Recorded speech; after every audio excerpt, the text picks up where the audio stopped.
following up clients even if you mess up. আমরা অনেক সময় কাজ যদি দেরি হয়ে যায় বা কোনো কারণে ডেলিভারি টাইম মতো না হয় বা পলিশভাবে না করতে পারি বা আমরা কোনো একটা জায়গায় ডিফিকাল্টিস যদি ফেস করি বা কোনো একটা কারণে যদি আমরা ডেডলাইন মিস করি, তাহলে আমাদের আনইজি ফিল হয় ক্লায়েন্টকে আপডেটটা জানাইতে। তখন কী হয়, দিনের পর দিন পার হয়ে যায়, ক্লায়েন্ট এক্সপেক্ট করে যে এখন আমার অর্ডারটা রেডি থাকবে।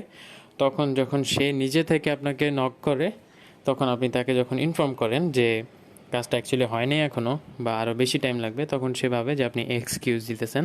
অ্যান্ড এই টাইমে গিয়ে যদি আপনি বলেন, তাহলে কিন্তু তার বিজনেসে সিরিয়াস কোনো লস হইতে পারে, তাই না? কারণ তার বিজনেসে মানির সাথে টাইমে অনেকটা রিলেটেড। তো সে যেহেতু ইনভেস্ট করছে, সে জানতে বা সে আপডেট পাওয়াটা ডিজার্ভ করে।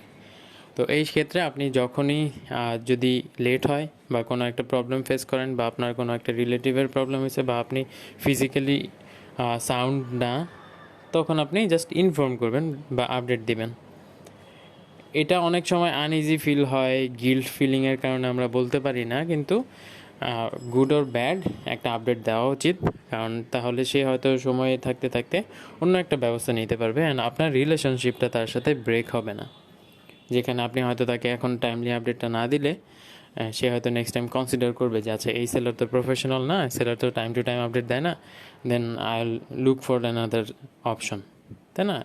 এইভাবে আপনার যদি লং টার্ম ক্লায়েন্টগুলো মিস হইতে থাকে, লং টার্ম ক্লায়েন্টগুলো যদি চলে যায়, আলটিমেটলি কিন্তু বিগ লস আপনারই, তাই না?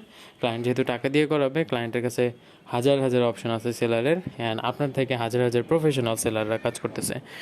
তো আপনার যদি এইটুক প্রফেশনালিজম মেনটেন না করেন, then something is really going wrong, তাই না? তো বেস্ট অফ লাক অ্যান্ড আল্লাহ হাফেজ।